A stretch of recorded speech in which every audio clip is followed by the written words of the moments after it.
안녕하세요, 청취자 여러분들. 저는 아웃도어 매장을 운영하고 있는 40대 주부입니다. 저에게 일어난 모종의 사건을 어딘가에 재미나게 풀어내고 싶어서 이렇게 사연을 올려보게 되었습니다. 친구들에게 이야기를 하자니 제 얼굴에 침을 뱉는 격이라 익명의 힘을 빌려서 용기를 내봅니다. 정말 남들이 들으면 콩가루 집안이라고 욕을 할 것 같은 그런 부끄러운 이야기지만 속 안에 감춰두고 있으니 속병이 날 것 같네요. 제가 이런 사연을 올려버리게 결심하게 만들어준 우리 원수 같은 시모. 앞으로 만수무강하길 기원하면서 사연을 시작해 보겠습니다. 저는 결혼 전부터 일찌감치 옷 매장에서 일을 했고 나이 29살에 능력을 인정받아서 본사 직영점 매니저로 승진을 하게 되었습니다. 일단 30이 되지 않은 나이에 대리점도 아니고 본사 직영점의 관리를 맡는다는 것은 무척이나 이례적인 일이기도 했죠. 보통 다른 직영점 매니저분들이 50대라는 걸 감안하면 제가 어린 나이에도 윗분들의 눈에 들었다는 것이니까요. 그도 그럴 게 꽤 위치도 좋은 아울렛 매장이었는데 매출이 다른 지점에 비해 월등히 높았거든요.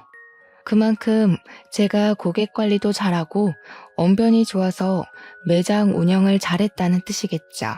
그래서 능력을 인정받았고 직영점 매니저 자리를 꿰찰 수 있게 되었습니다. 지금 남편이랑은 한때 같이 일했던 직원이 소개팅을 주선해 주어서 만나게 되었습니다.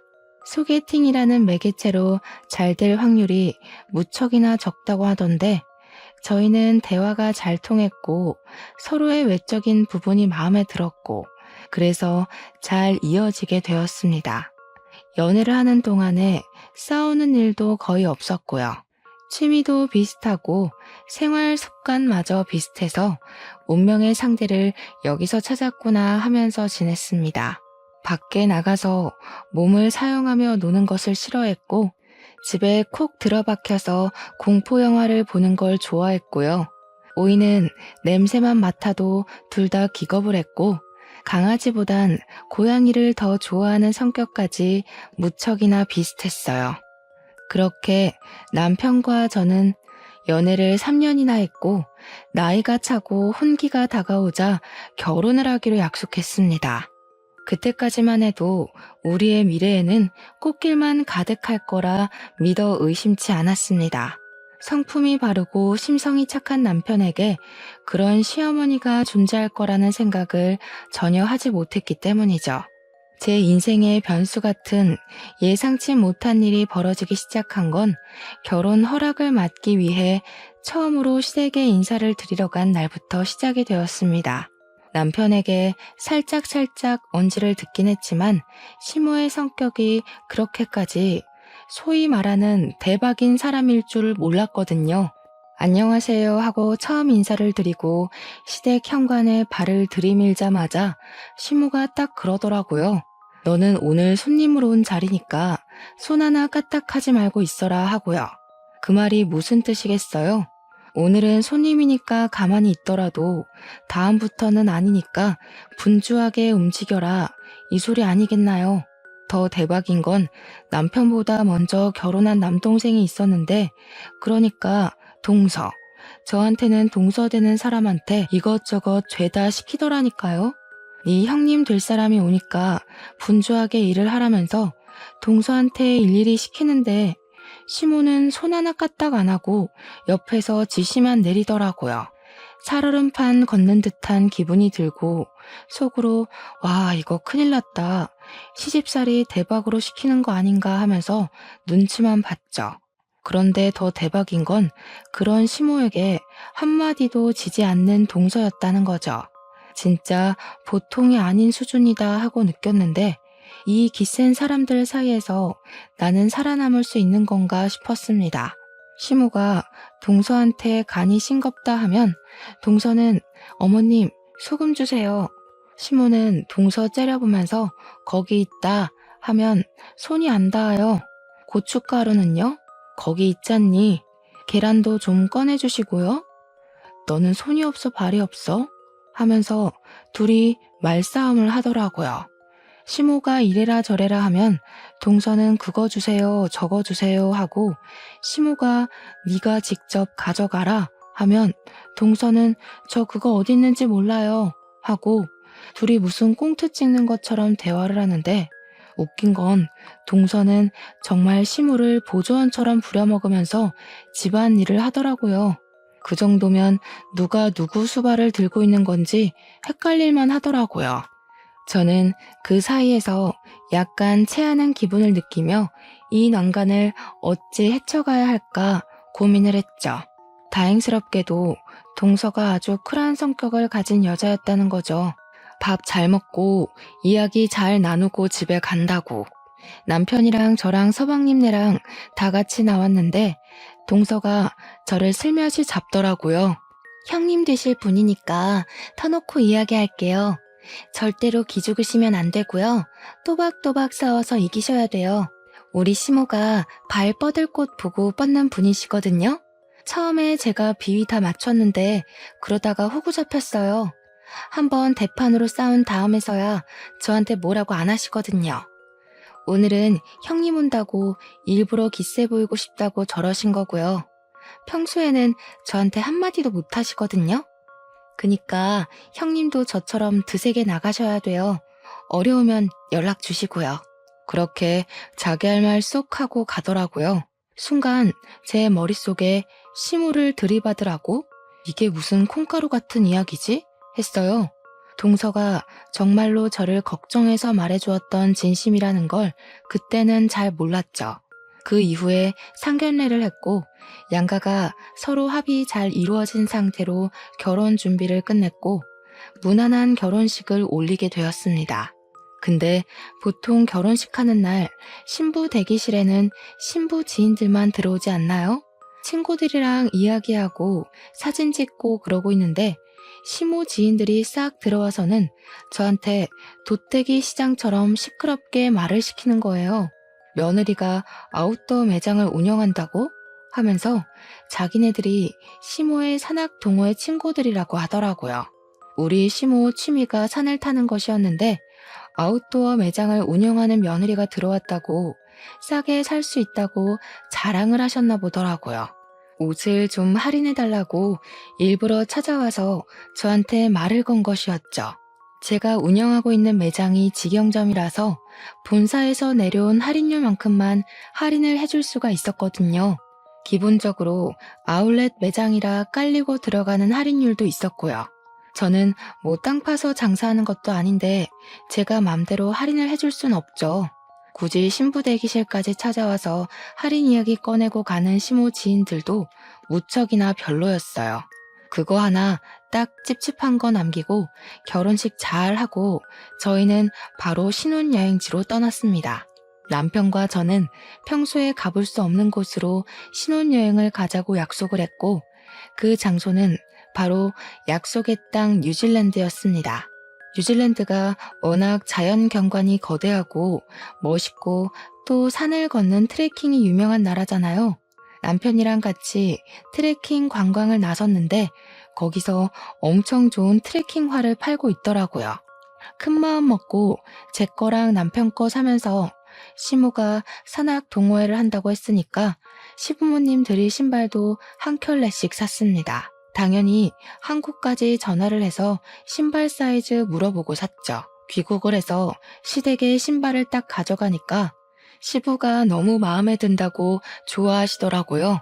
근데 시모는 약간 마음에 안 든다는 식으로 삐죽거리면서 시부한테 그러더라고요. 당신은 산에 가자고 하는데도 안 가면서 이런 좋은 신발이 왜 필요하냐고요. 시부가 아니 뭐 산 탈 때만 신는 신발인가? 그냥 신고 다니면 되지 하니까 시모가 저를 보면서 색이 이거밖에 없었니? 이러는 겁니다. 아웃도어 매장 한다는 애가 신발색을 이런 갈색으로 골라오면 어떡하냐고 등산화 화려한 게 요즘 유행인 거 몰라서 그러냐고 하는 거예요. 몰랐으면 지금이라도 자기 말 듣고 화려한 운동화로 매장에 있는 거 다 바꾸라며. 핑크색, 노란색 이런 거 없었냐고 계속 갈색이 뭐야 갈색이 하시더라고요. 그래서 제가 뭐 대충 대꾸했죠. 갈색이어야 더러워져도 별로 티가 안 나죠 하면서요. 산 한 번 타면 신발이 얼마나 더러워지는데 노란색, 핑크색 타령을 하고 있나 싶었습니다. 그러더니 신발을 한번 신어보더니 너무 꽉 맞는 거 아니냐고 한 사이즈 더 큰 걸로 사오지 그랬냐고 타박을 하시대요. 사왔는데도 구시렁거릴 일인가 싶었습니다. 그것도 뉴질랜드에서 사온 거라 교환이나 환불이 될 리도 없는데 참. 근데 그 순간 갑자기 동서의 말이 생각나더라고요. 따박따박 말대꾸를 하라고 했던 거요. 그래서 시모한테 웃으면서 이야기를 건넸죠. 마음에 안 드시는 거냐고요. 그러니까 시모가 냉큼 좋기는 한데 너네 매장에도 좋은 거 있지 않니? 핑크색 이러시대요. 느낌이 딱 오더라고요. 이 신발도 가지고 매장에 들어온 새 신발 하나 더 챙기려는 속셈이구나 싶었던 거죠. 그래서 저는 눈치 없는 애처럼 그 신발 마음에 안 드시면 그냥 저 달라고 했어요. 제가 2개 신겠다고요. 그러고는 셀쭉하게 말했죠. 선물을 해드려봤자 불평만 하시니까 다음부터는 챙기지 말아야겠다 하고요. 시모가 저한테 뭘 그렇게까지 이야기를 하냐고 우리 매장에 있는 신발 하나 더 얹어주면 되는 거 아니냐고 하더라고요. 그래서 매장에 있는 신발 5% 할인해드리겠다고 하니까 가족끼리 신발 하나 못 주냐고 구시렁구시렁. 신발 이미 사드렸구만 뭘 그렇게 욕심을 내는지 참. 하루는 출근해서 매대 정리하면서 매출을 확인하고 있었습니다. 말일까지 제대로 정산해 놓지 않으면 꼭 중간에 구멍이 나는 일이 있더라고요. 이리저리 매출 전표 보면서 재고랑 같이 확인하고 있는데 시끌벅적한 소리가 입구에서부터 들리더라고요. 보니까 시모가 산악 동호회 친구들을 잔뜩 끌고 찾아온 것이었습니다. 낯이 익다 싶었는데 신부 대기실에 와서 할인 이야기를 하고 갔던 그 친구들 얼굴이 딱 떠오른 거였죠. 저한테 매장 구경 좀 하러 왔어 하더니 바람막이 입어보고 획 던지고 모자 써보고 뒤집어서 놓고 신발까지 신어보고 난리를 치더라고요. 우리 직원의 눈빛이 와 저거 언제 치우지? 하는 눈빛이던데 제가 다 민망하더라고요. 그러더니 다들 양말 한 켤레씩 들고 와서는 등산 양말 사러 온 거라고 할인을 팍팍 넣어달래요. 고작 5,000원짜리 양말 사면서 할인은 무슨 할인인가요? 시모가 저를 쓱 보더니 원래 양말 같은 건 사은품으로 나가는 거 있지 않냐고 그거나 좀 달래요. 6명이 거 3만원어치 사가면서 사은품 달라고 말하는 게 양심적으로 가능한 일인가요? 그래서 제가 어머님 양말 사은품은 20만원 이상 구매하셨을 때 나가는 거라 양말 6켤레 산 걸로는 턱도 없어요 하면서 웃었어요. 일부러 하하호호 웃으면서 이야기하니까 시모도 민망했는지 가족끼리 빡빡하게 군다고 그냥 속갯말 삼키대요. 저도 땅 파서 장사하는 거 아니잖아요 하면서 시모 친구들 보면서 이해하시죠? 가격이 맞아야 이러니까 시모 친구들도 민망했나 봐요. 저한테 나중에 우리가 와서 제대로 팔아줄게 하면서 어색한 얼굴을 하고 돌아가시더라고요. 여기서 끝날 줄 알았던 우리 시모의 진상짓은 지금부터 시작이었습니다. 제가 하루 종일 매장을 지키고 있는 건 아니었거든요. 본사에 회의를 하러 가야 할 때도 있고 쉬는 날도 존재하니까요. 일이 좀 있어서 이틀 연속으로 매장에 출근을 하지 못했는데 제가 출근을 하니까 직원이 저한테 쪼르르 달려오더니 곤란한 듯 말을 하더라고요. 무슨 일 있었냐고 진상 손님 왔었냐고 물어봤더니 반품이 들어왔는데 제 가족분인 것 같다고 조심스럽게 이야기를 하는 거예요. 내가 누구? 하고 물어보니까 시어머니요 하면서 이야기를 하는데 제가 없을 때 왔다 간 건가 싶더라고요. 직원이 저한테 제가 없을 때 와서 바람막이를 하나 사갔다가 다음날 바로 반품을 했는데 택은 그대로 있지만 옷이 너무 더럽다는 겁니다. 순간 그게 무슨 소리인가 싶어서 옷 상태를 보려고 반품 들어온 물건을 확인하는데 옷이 진짜 새 옷이 아니었어요. 옷을 사가서 바로 입고 등산을 갔다가 그대로 환불이라도 한 건지 옷에서 땀 냄새가 나는 거예요. 그래서 직원한테 설마 이거 취소해줬냐고 물어보니까 직원이 난처하다는 얼굴로 자기가 매니저 시어머니라고 박박 우기면서 제가 해주라고 했다고 했대요. 그러면서 어떡해요? 저 실수한 거예요? 하는데 직원이 무슨 잘못이 있겠어요? 아니라고 괜찮다고 하고 곧 제가 떠안게 됐죠. 퇴근하자마자 옷을 들고 시댁에 가서 시모한테 획 던졌어요. 이게 뭐냐고 모른 척하면서 묻길래 뭐긴 뭐냐고 우리 옷 사가서 입고 반품하셨다면서요 하면서 일부러 큰 소리로 이야기를 했습니다. 시부가 빤히 보고 있었으니까 일부러 들으라는 듯이 이야기하니까 시모가 시치미를 뚝 떼더라고요. 자기는 그런 적 없다고 옷을 사가서 반품한 건 맞는데 입고 돌아다닌 적은 없대요. 그러면서 그 직원 진짜 웃기는 계집애라고 자기가 옷 관리를 못한 걸 가지고 매출 늘리려고 일부러 거짓말 치는 거 아니냐면서 몰아가는 겁니다. 제가 일일이 옷을 보여주면서 여기에는 흙이 묻었고 여기에는 스크래치가 생겼다고 누가 봐도 입고 산탄 것 같은데 무슨 소리냐고 했죠. 제가 화가 나서 이 옷 결제하게 빨리 카드를 주시던가 현금을 달라고 했어요. 시모는 자기는 그런 적 없으니까 못 준다고 강짜를 부리더라고요.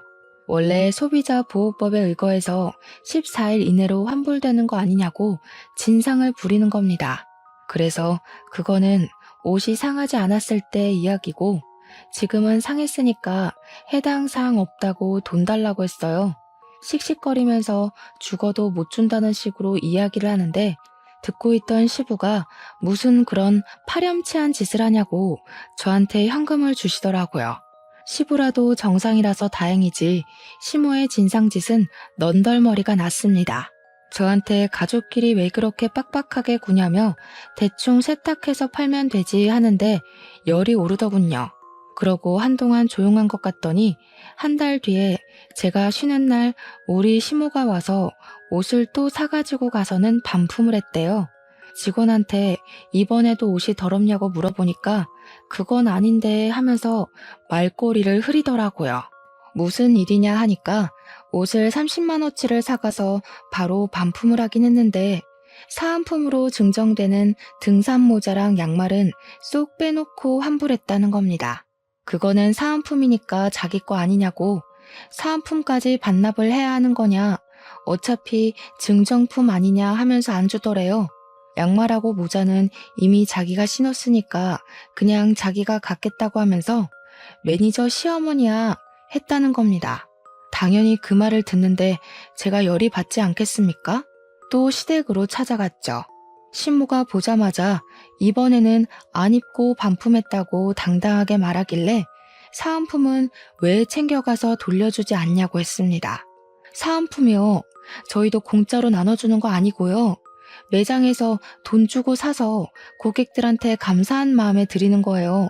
근데 어머님께서 그렇게 쏠랑 사은품만 챙겨가시면 다른 고객님 한 분은 그 사은품을 받을 수가 없잖아요. 우리가 땅 파서 장사하는 거 아니라고 몇 번을 말씀드려요? 저희 매장에 찾아오지 마세요. 어머님한테는 저 더 이상 물건 안 팔겠습니다. 우리 직원한테도 말해놨으니까 다음에 또 오시면 경찰 부르던가 할 거예요. 아시겠어요? 그렇게 이야기를 하니까 시모가 저한테 씩씩거리면서 너 내가 무서운 줄 모르고 막 나가는구나 하는 겁니다. 저도 참지 않고 버럭하면서 이야기를 했죠. 무섭긴 누가 무섭냐고요. 시모가 갑인 줄 알고 그러냐고. 나한테 무서운 건 우리 회사 사장님 말고 없다고. 이러다가 내가 잘리게 생겼는데 뭐가 어쩌고 어째요? 하면서요. 일부러 시모 자존심 상하라고 내가 시모 아들보다 돈 더 많이 번다고 고작 중소기업 과장이 나보다 더 능력이 있겠냐, 뭐가 있겠냐고요 했죠. 시모도 지지 않고 저한테 지금 우리 아들 무시하냐고 소리를 지르길래 시모가 잘하면 내가 무시할 일이 뭐가 있겠냐고 맞받아쳤어요.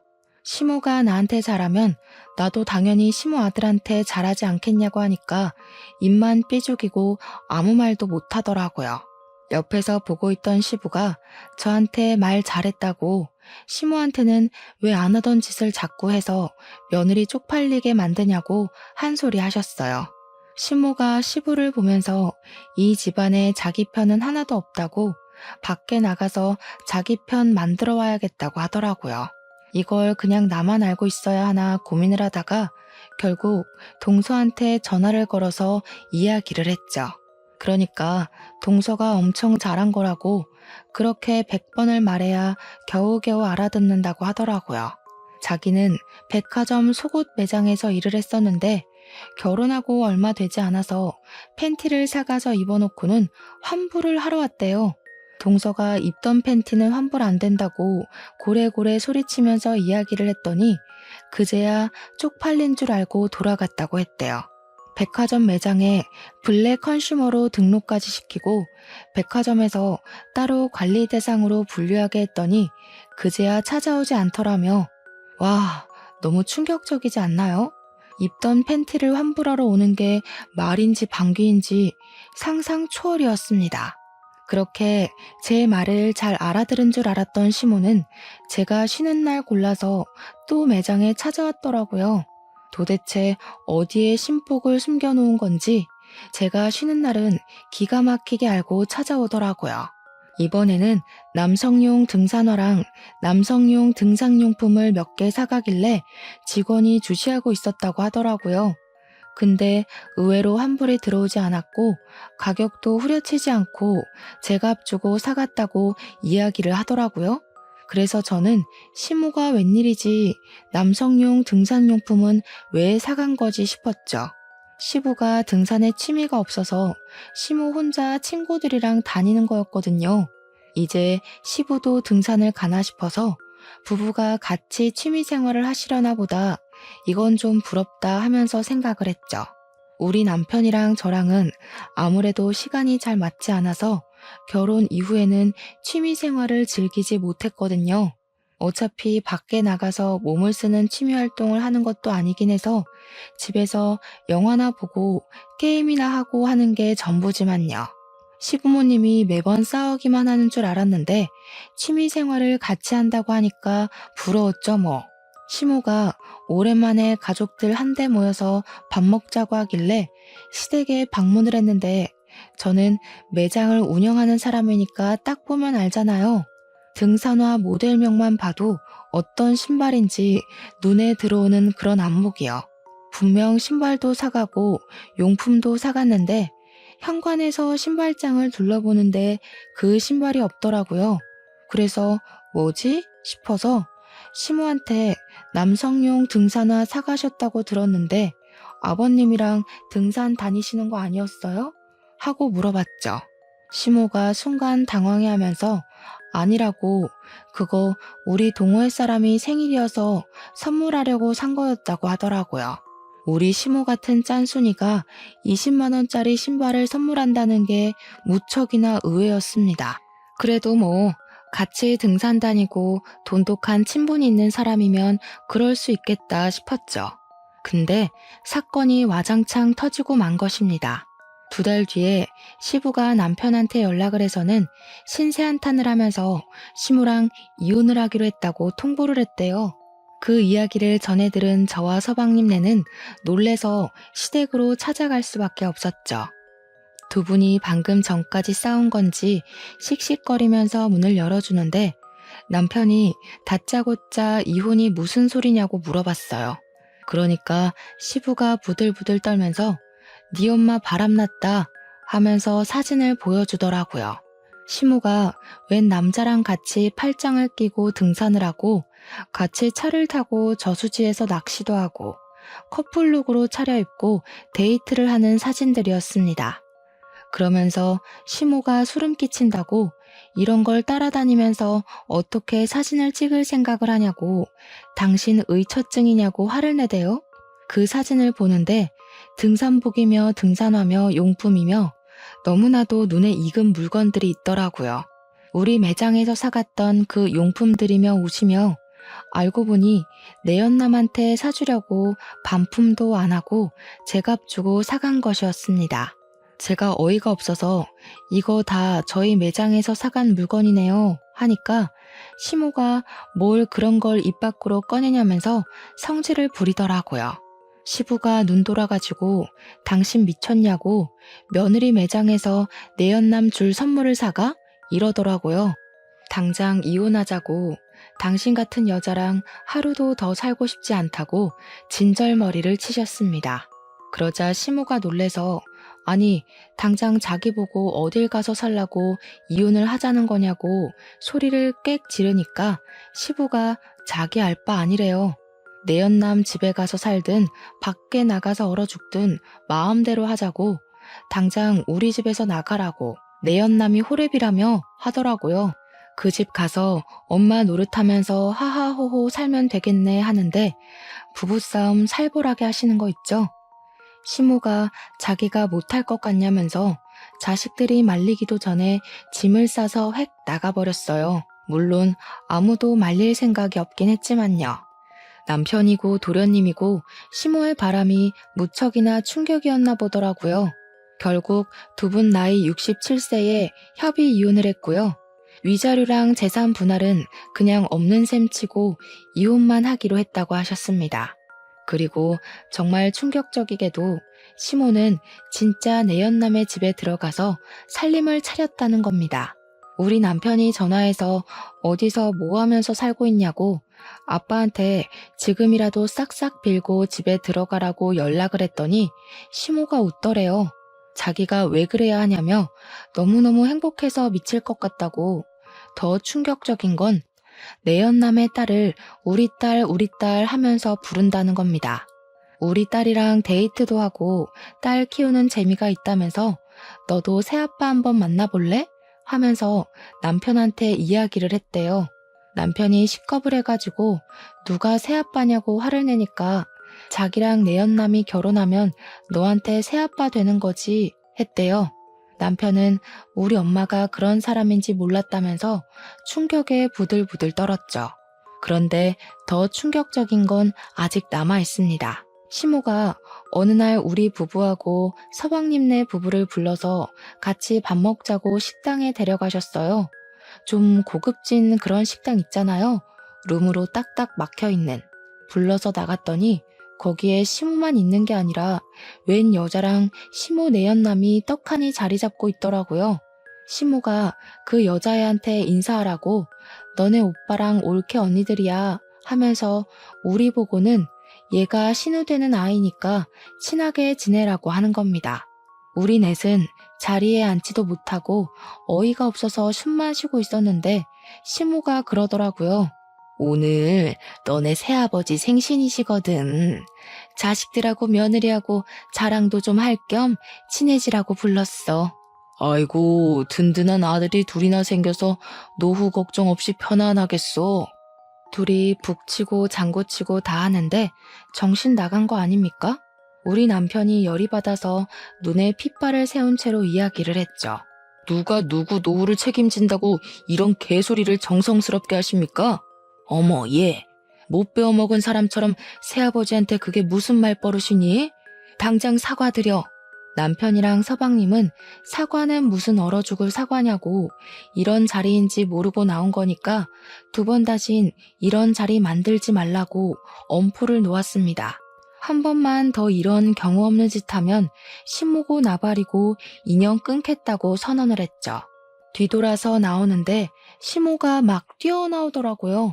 제일 뒤에 걷고 있던 제가 만만한지 저를 딱 붙잡고는 사정을 하더라고요. 얘, 돈 좀 주고 가라. 우리 아들들이 낼 거라고 내가 설레발 다 쳐놨는데 일부러 비싼 집으로 골라왔는데 내 체면은 살려줘야 하지 않겠니? 저 지갑 안 들고 왔는데요. 어머님이 불러내신 거라 당연히 어머님이 사주시는 건 줄 알고 지갑 안 들고 왔죠. 야, 너네 버르장머리 없이 뭐 하는 거야? 당연히 자식들이 사야지 내가 돈이 어딨어. 아까 방에 있던 어머님이 좋아 죽겠다고 했던 내연남 딸한테 내라고 하세요. 뭐? 내연남 딸? 너한테는 시누이야. 어머, 저한테 왜 시누이예요? 우리 남편이랑 저 여자랑은 가족이 아닌데요. 그러고는 재빨리 식당을 빠져나왔습니다. 우리 남편은 완전 열이 받아가지고 엄마가 저렇게 파렴치한 인간인 줄 몰랐다고, 어떻게 저런 짓을 할 수 있냐고 시부가 불쌍하다고 난리였어요.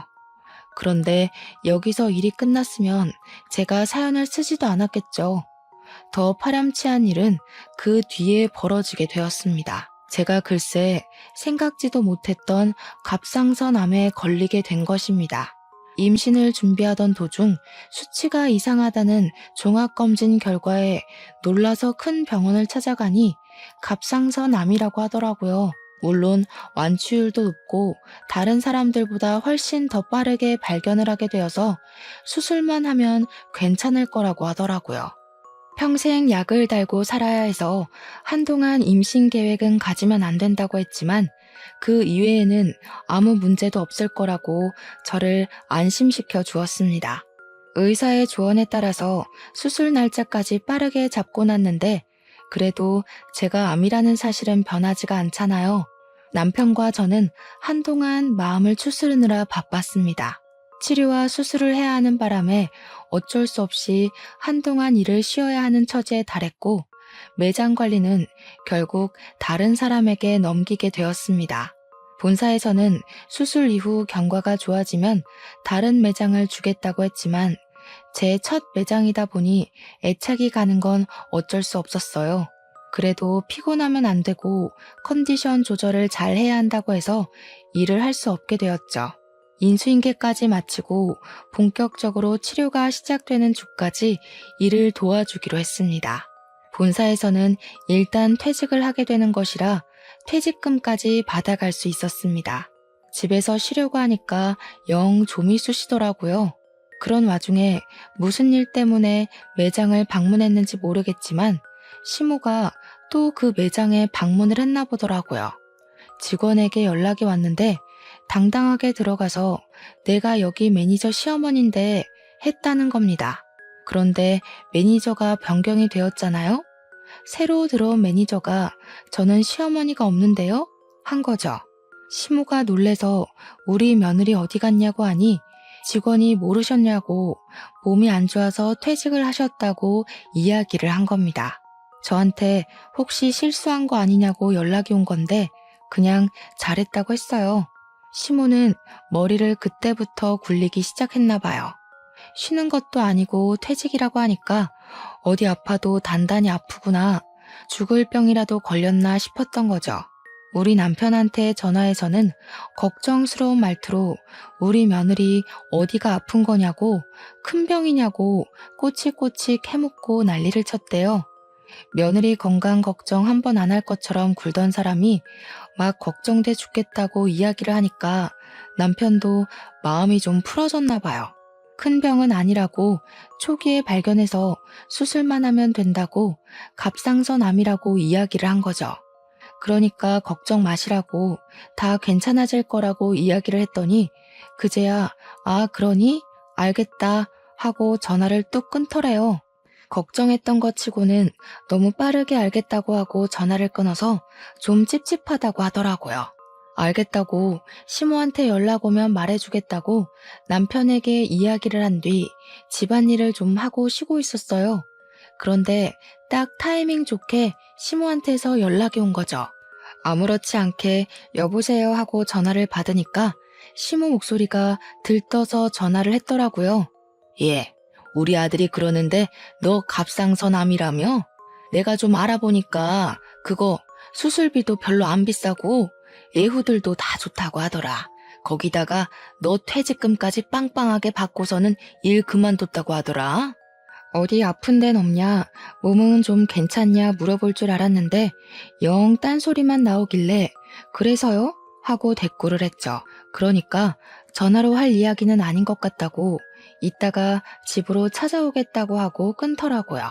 영 기분이 쎄해서 남편한테도 이야기를 하니까 퇴근하자마자 집으로 가겠다고 하더니 정말 날아왔는지 평소보다 일찍 왔더라고요. 남편이랑 집에서 저녁 먹고 쉬고 있는데 시모가 대뜸 집으로 찾아온 겁니다. 너 보험금 얼마나 왔어? 보험은 좀 들어놨지? 퇴직금은 얼마 받았니? 아픈 사람 붙잡고 웬 돈 이야기야? 아니, 어쩜 이렇게 타이밍이 좋니? 너네 새아버지가 사업을 하는데 자금이 콱 틀어막혀서 지금 위험하거든. 일단 그거 먼저 풀어야 해서 대충 1억 정도가 필요한데 우리 며느리가 근속기간도 길고 보험금도 받았을 거 아니니. 10년 넘게 일도 했으니까 퇴직금도 꽤 되고 보험 진단금 받은 거 합치면 1억은 될 것 같더라고. 그 돈 나 좀 빌려줘라. 내가 나중에 갚을 테니까. 아니, 제가 아파서 퇴직을 한 거고 암 때문에 받은 보험금을 지금 내연남한테 빌려주라고 하는 게 맞는 건가요? 이게 바로 정신 나간 소리 중에 제대로 정신 나간 소리 아니겠습니까? 저는 어이가 없어서 바로 시모한테 세게 들이박았습니다. 어머님, 혹시 머리에 소주 꽂으셨어요? 그랬더니 시모가 뭐가 어쩌고 어째? 하면서 저한테 큰 소리를 치시는 거예요. 지금 화를 낼 사람이 누군데 누가 누구한테 큰 소리를 냅니까? 머리에 소주 꽂은 것도 아닌데 어떻게 이런 생각을 하세요? 다른 것도 아니고 제가 암에 걸려서 투병을 시작했는데 보험금을 달라고요? 그것도 저한테는 생판 남이나 다름없는 어머님 내연남 사업 자금을 위해서요? 예, 생판 남은 무슨 남이니? 이 일만 해결하면 우리 결혼할 거야. 그럼 너한테도 새 시아버지가 되는 거 아니겠니? 어떻게 내연남이라고 할 수 있어? 어머님이 바람 피우신 건 맞잖아요. 지금도 어쨌든 호적 정리도 안 돼서 그냥 단순 동거남인 거고요. 그 나이 먹고 아픈 며느리한테 이런 말 하는 거 부끄럽지도 않으세요? 저 같으면 쪽팔려서라도 이런 부탁 못할 것 같아요. 제 말이 끝나기 무섭게 남편이 부들부들 떨더라고요. 시모한테 목소리 쫙 내리깔고 이야기를 하는데 처음 보는 남편의 모습이어서 너무나도 놀랬습니다. 섬뜩하리만치 목소리를 내는데 진짜 사신이 나타난 기분이었어요. 엄마, 나 진짜 엄마한테 너무나도 실망이 크다. 바람을 피웠다고 했을 때만 해도 아빠한테도 어느 정도 책임이나 잘못이 있을 거라고 생각했어. 아빠는 항상 돈을 번다고 바빴고 엄마는 외로움을 견디지 못하는 사람이었으니까. 근데 지금 생각해보니까 아니야. 그래, 아닌 것 같아. 예, 네 아버지가 나한테 관심이라도 줬으면 내가 바람을 피웠겠니? 그 인간은 나를 그냥 집 지키는 집 요정 정도로만 취급했다. 아니, 엄마는 그냥 탐욕스러운 사람인 거고 엄마만 생각하는 아주 이기적인 사람이었던 거야. 난 더 이상 엄마를 엄마라고 생각하지 않고 살 거야. 어떻게 우리 와이프 병원비를 아니 목숨값을 내놓으라고 당당하게 말을 할 수 있어? 이제 내 집에서 나가줘. 나한테 연락도 하지 말고 앞으로는 찾아오지도 마. 아니, 내가 먹고 튄다고 했니? 그거 갚겠다고 했잖아. 보증이라도 서줘? 공중이라도 설까? 나가라고. 꼴도 보기 싫다고 했잖아. 내가 엄마 자식이라는 게 부끄럽다니까? 남편이 시모를 향해서 소리를 꽥 지르면서 눈에 핏발을 세우고 이야기를 했습니다. 생전 소리 한번 지르지 않던 아들이 자기를 향해서 소리를 지르니까 시모가 많이 놀란 것 같더라고요. 아니, 왜 소리를 지르고 그러냐면서 자기도 이제 너를 자식으로 생각 안 하고 살 거라고 괜히 자존심을 부렸어요. 더럽고 치사하다고 끝까지 구시렁거리면서 집 밖으로 나가더라고요. 남편은 그날 혼자 화장실에 틀어박혀서 나오질 않더라고요. 저한테 보여주기 부끄러운 모습이었는지 제가 잠자리에 들고 나서야 나와서 자더라고요. 조금 울었는지 다음날 눈이 부어있던데 저도 남편이 얼마나 수치스럽고 화가 날지 가늠이 돼서 더 이상 말을 꺼내지 않았습니다. 아무리 그래도 친모가 그런 식으로까지 나올 거라고는 생각도 못했겠죠.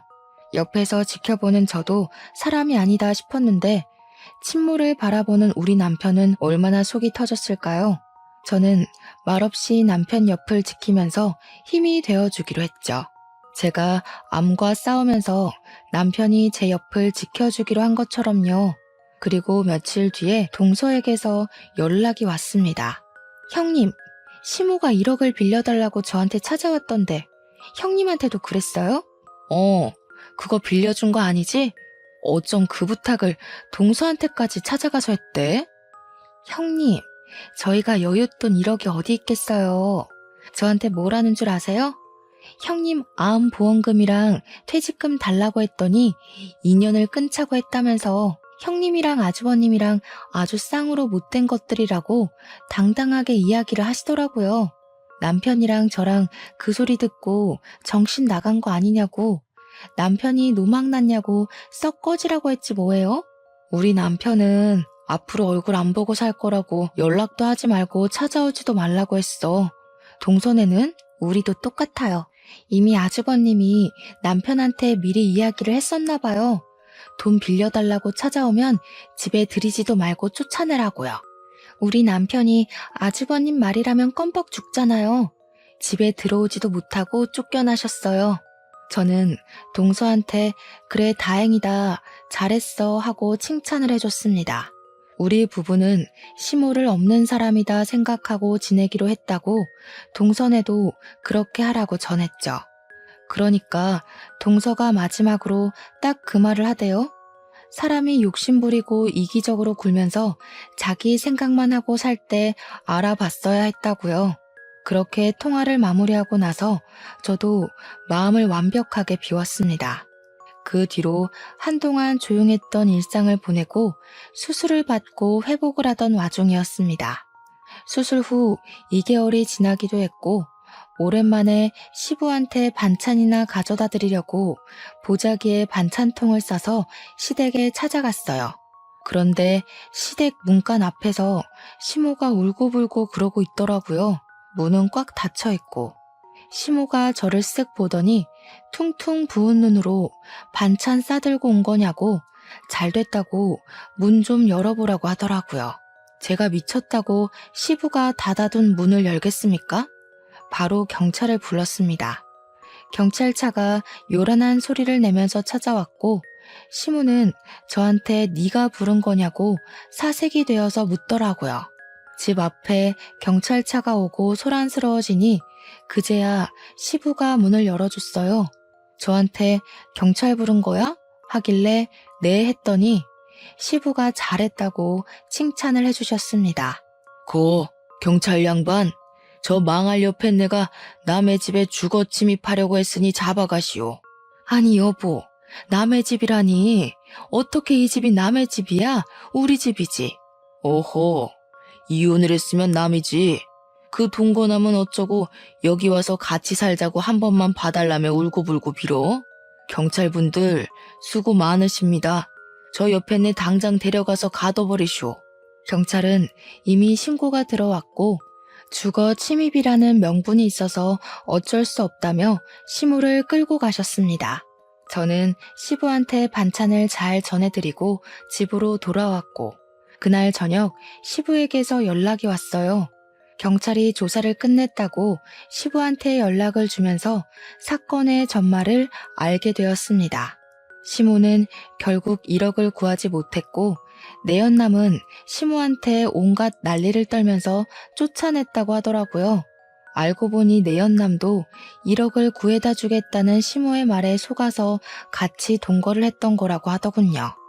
내연남이 시모한테 그 돈 때문에 7살이나 많은 늙은 아줌마랑 동거까지 한 건데 그 돈 못 구해와서 길바닥에 내앉게 생겼다고 했대요. 시모가 돈이 있어 뭐가 있어요?